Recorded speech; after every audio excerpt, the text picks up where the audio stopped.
लंबी लंबी केसिया दुलड़ती ने बेटी झारे लंबी हो बाल।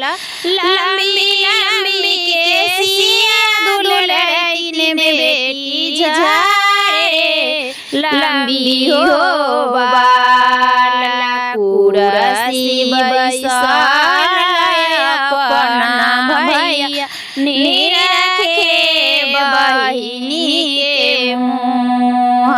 कुरसी बैसल अपना भैया निरखे बहिनी के मुँह। कालू तोर मुँह गे बहिनी फूलवा ऐसन फूला।